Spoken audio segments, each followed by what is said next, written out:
कालपासून हिअरिंग होती, आज मी संपवली. माझ्या याच्याप्रमाणे मी असं म्हणतो, लोकशाहीची कन्सेप्ट आणि UAPची कन्सेप्ट या दोन वेगवेगळ्या आहेत. UAPची कन्सेप्ट असं आहे की लोकशाहीला हुकुमशाहीमध्ये कन्वर्ट करण्याचा एक कायदा आहे. त्याच्यातले वेगवेगळे प्रोव्हिजन्स आहेत, ते कोर्टाला दाखवतो. त्याच्यामध्ये काही अधिकार जे आहेत ते कोर्टाचे आहेत. कोर्टाचे अधिकार सुद्धा पार्लमेंटने स्वतःकडे घेऊन लेजिस्लेट केले आणि त्याच्यामुळे हे पार्लमेंटला लेजिस्लेट करण्याचा अधिकार नाही. एक दुसरा भाग, त्याच्यामध्ये पार्लमेंटने हा UAPचा कायदा जरी केला असला तरी एक्झिक्युटिव्ह जे आहे,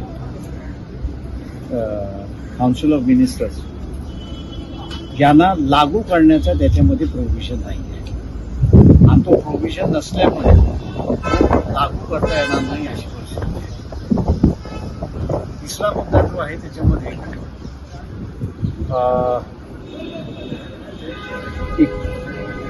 1979ला आर्टिकल 22 हे एमेंड करण्यात आलं.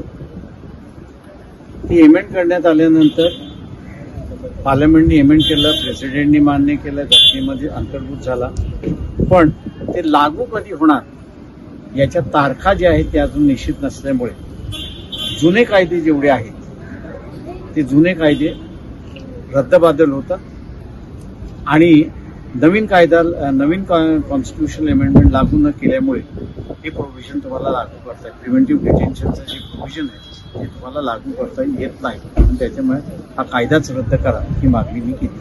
आपलं युक्तिवाद आज पूर्ण झालं. आज माझा युक्तिवाद पूर्ण झालं. 7 तारखेला सेंट्रल गव्हर्नमेंटचा युक्तिवाद सुरुवात होईल.